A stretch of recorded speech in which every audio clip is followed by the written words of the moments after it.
Hi, my name is Pat Trice, and I'm a volunteer with the PCA program. And today I have Kim Snyder. She's a parent of a child who is deaf, and she is going to talk to us a little bit about her involvement with the PCA program.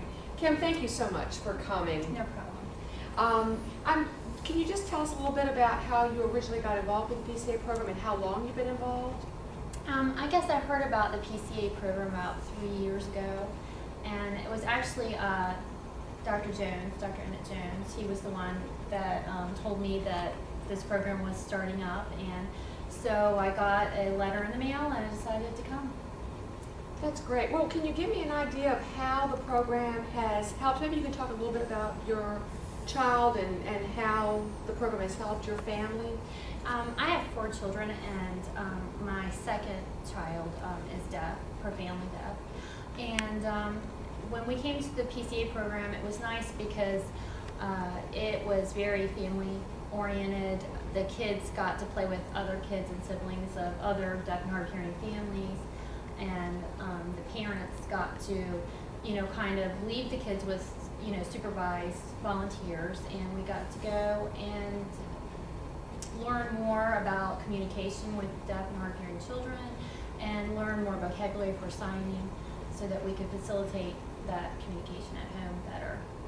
Now, have you found that communication is the main goal of the PCA program, or do they address other aspects of raising a deaf child?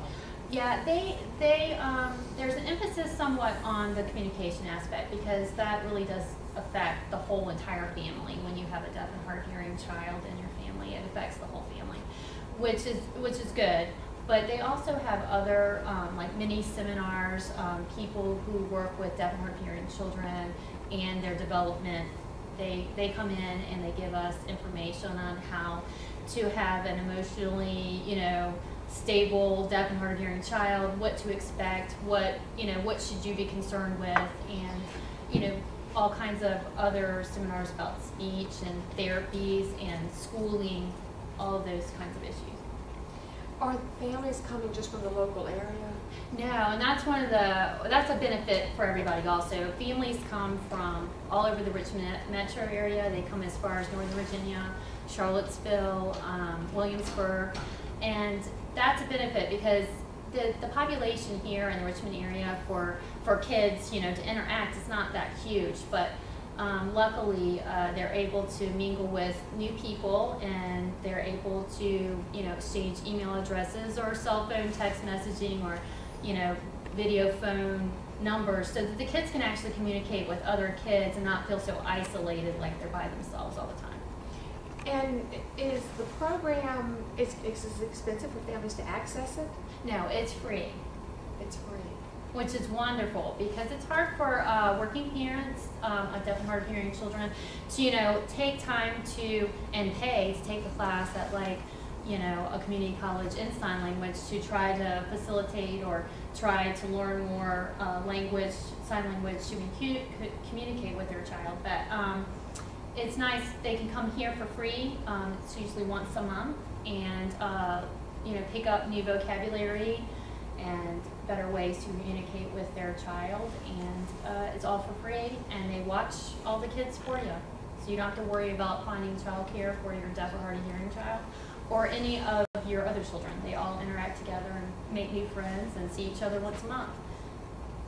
You've been involved, you said, for about 3 years. For your child, what do you think the biggest benefit has been? Oh gosh, he looks forward to coming every time we have one of these events. He is very excited. He makes sure that he contacts his other friends that he has that are, in the PCA program, or that he's met through the program, to make sure they're coming that weekend. And he just gets so excited, and he's made so many more friends than he would if it were just left to us in the local area. What about you as a parent? What has been the biggest, for your family and as you as a parent, what is the biggest benefit over the years? Well, I think the educational part of it is really, really great. Learning more vocabulary, things that I haven't picked up. Also, meeting other parents and sharing experiences, because we all kind of share the same experience, same trials, same challenges, because we all have deaf and hard of hearing kids. And so it's nice to, talk about issues that we've had or how somebody else dealt with the same kind of issue. And so it's great for the parents to come together. We all can relate to each other really well. When you started out 3 years ago, you were a new parent coming into the PCA program. Now that you have been in it for 3 years, what do you tell new parents who are now coming in behind you? I tell them that if it's their first time and they don't know a lot of sign language, not to feel intimidated. Everybody starts out the same way, and we all have to build that vocabulary up. And don't feel uncomfortable. We're all sharing the same experience, and just to keep coming back, because it's so much fun and it's so supportive, the group here and all that are involved, all the volunteers and everybody who comes to try to educate us about how to have an emotionally stable child, how to keep them from being lonely or isolated, to help them make friends, and the same for the parents, to support each other. There's so many choices out there for communication with a deaf child. Do you find that, suppose a family's interested in coming, but maybe sign language isn't their primary choice? Would it still be beneficial to someone who maybe wanted to look at some other avenues for communication? I think I would suggest, that they should come at least see what they're doing here at the PCA program. My child is a 14-year-old boy. He's got a cochlear implant. We use total communication.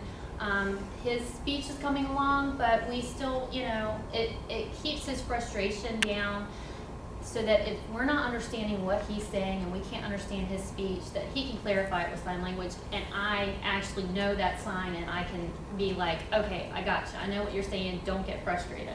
Because we all know, if we have kids, when they're going through that toddler stage, how 2-year-olds throw so many fits because they can't communicate what they want. They get so angry and upset. Well, imagine a 13-year-old who can't get across what they want to get across, and you're going to have the same kind of behavioral problems. So, it's great, and I would suggest that if you have a child that you're trying to be more oral with, most of the research that I have read, and I've read a lot, really actually says that learning sign language can help facilitate a child to use speech, especially if they have hearing parents, because if they actually say the word, hearing parents more likely to turn around faster than if they sign it.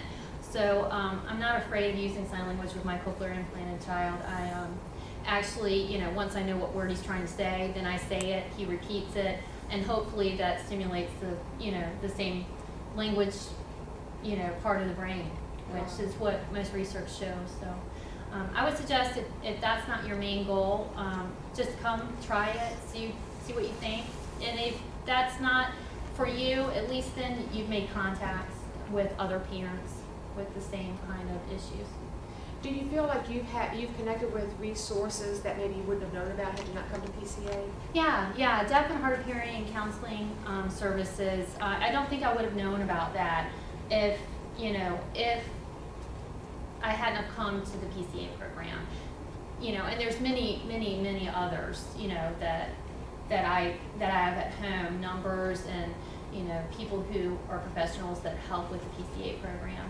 But that's really good, especially now that I'm a mother of a teenager, knowing that if there's an issue that he has that I can't help him with, I can call, the deaf and hard of hearing counseling services, and he can go in just like any other child to the counselor, to the psychologist, and be able to sit and one-on-one discuss whatever issues we're having or he's having. So that's wonderful. It sounds like the ability to network with professionals and parents has been a real key. Yes, you meet all kinds of professionals from, the Department of Education, from the different localities in Redco County, Chesterfield County. You meet other advocates that are coming here who are professionals that don't necessarily have a deaf or hard of hearing child, but have an interest in learning how to communicate better because they work with those kinds of kids in their school system or in their profession of some sort. So it's always great to meet all the people that come. Well, I really appreciate you sharing your experiences. I think there's going to be a lot of parents that are going to be watching this, and I know that just hearing from another parent how the PCA program has helped your family and helped you with your interactions with your child, I think has been beneficial. So I really appreciate your time.